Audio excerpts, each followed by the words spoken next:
مسلم لیگ نواز کا دستخط ہے، مگر تمام سیاسی جماعتیں اتفاق رائے کے نتیجے میں وہ آئینی ترمیم لے کر آئے۔ 26th امینڈمنٹ کا کنسنسس میں نے آپ کو بتایا۔ آج بھی جو ہم آئینی ترمیم لے کر آ رہے ہیں، اکثریت تو ہمارے پاس ہے، وہ کنسنسس ہم نہیں بنا سکے۔ یہ افسوس کی بات ہے کہ جب یہ آئینی ترمیم میرے پاس آیا، حکومت وقت نے یہ فیصلہ کیا کہ ہم نے یہ تبدیلیاں لے کر آنے ہیں، تو انہوں نے پاکستان پیپلز پارٹی سے رابطہ کیا۔ جب حکومت ایک ترمیم لے کر آتی ہے تو اس کا مطلب یہ ہے جناب اسپیکر کہ انہوں نے دفاع ادارے سے مشورہ کر کے یہ فیصلہ کیا کہ دفاعی دنشے میں کوئی ترمیم، کوئی اصلاحات آ رہے ہیں۔ جب حکومت کوئی ترمیم لے کر آتے ہیں، اس کا مطلب ہے کہ انہوں نے عدالتوں سے، ججز سے، لائر سے اپنا لیگل ایسپیکٹس کو دیکھ کے جو عدالت کے دانچے اس میں ترمیم لے کر آئے ہیں۔ وہ میرے پاس بطور پاکستان پیپلز پارٹی کے چیئرمین آئے تھے۔ میں نے یہ ترمیم اپنا پارٹی کے پاس لے کے گیا۔ سینٹرل ایگزیکٹو کمیٹی کے دو دن ہمارا بیٹھک ہوا اور ہم نے یہ فیصلہ کیا کہ ہم حکومت کے ساتھ دیں گے، ہم چارٹر آف ڈیموکریسی کا نامکمل مشن کو مکمل کریں گے اور ہم عام آئینی عدالت بنا کے رہیں گے۔ ہم نے یہ فیصلہ کیا کہ جو پاکستان کی فیلڈ مارشل کو دنیا بھر میں سراہا جا رہا ہے، پاکستان کی افواج کو دنیا بھر میں سراہا جا رہا ہے کہ جو عبرتناک شکست آپ نے مودی کی سرکار کے ساتھ، جو عبرتناک شکست وہ کھائے، جو آپ نے ان کا 6 جہاز گرائے ہیں، اس کا نتیجے میں آپ کو دنیا میں پہچان ملا ہے، آپ کو قوم کو طاقت ملا ہے، اور ہم اس طاقت کو، اس عہدہ کو آئینی کور دینے جا رہے ہیں۔ اس کانٹیکس میں پاکستان پیپلز پارٹی نے یہ فیصلہ کیا کہ پاکستان جنگ کے حالات سے گزر رہا ہے۔ ایک طرف ہم نے بھارت کو شکست دلوایا تو دوسری طرف بھارت نے افغانستان کا فارن منسٹر کا میزبانی کر کے، اس میزبانی کے بعد جو ہمارے دوسرے بارڈر پہ ہو رہا ہے، جو ہمارے شہروں میں ہو رہا ہے، جو ہمارے شہریوں کا خون بہہ رہا ہے، وہ بھی اب سب کے سامنے ہے۔ تو اس کانٹیکس میں پاکستان پیپلز پارٹی نے یہ فیصلہ کیا کہ جو حکومت کی ریکمنڈیشنز ہے 243 کے لحاظ سے، آرٹیکل 243 کے لحاظ سے، اس پہ بھی پاکستان پیپلز پارٹی نے فیصلہ کیا کہ ہم حکومت کے ساتھ دے رہے ہیں، اور انشاءاللہ تعالی آج کے بعد ان کا یہ آئین کی جو ریکمنڈیشنز ہے، جو ترمیم ہے، انشاءاللہ وہ پاکستان کا آئین بنے گا۔ مناسب ہوتا کہ دوسری سیاسی جماعتیں، خاص طور پہ جو اپوزیشن سے تعلق رکھتے، جو اپنے آپ کو کہتے ہیں کہ یہ اپوزیشن، اس ملک کا اپوزیشن کا کردار ادا کر رہے ہیں۔ اپوزیشن کا کام صرف یہ نہیں ہے کہ وہ اپنے لیڈر کے لیے رونا دھونا کرے، اپوزیشن کا کام صرف یہ نہیں ہے کہ کسی ایک قیدی کو اپنے رہا کروانا ہے، اپوزیشن کا کام یہ ہے کہ ہمیں اکاؤنٹیبل رکھے۔ اپوزیشن کا کردار ہے لیجسلیشن میں۔ میں بطور پاکستان پیپلز پارٹی کا چیئرمین اپنا فرض جتنا ہو سکا میں نے ممکن پورا کر دیا، مگر اپوزیشن کا بھی کام تھا کہ وہ بھی ان کمیٹیز میں بیٹھتے،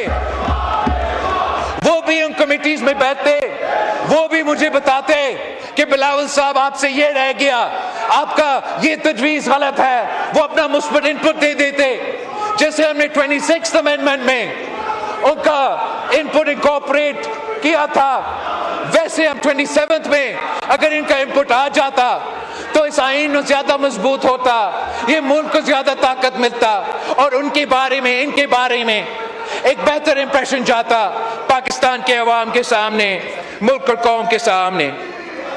میں بتانا چاہوں گا کہ پاکستان پیپلز پارٹی کی اس آئین سازی میں کس قسم کا کنٹریبیوشن رہا ہے.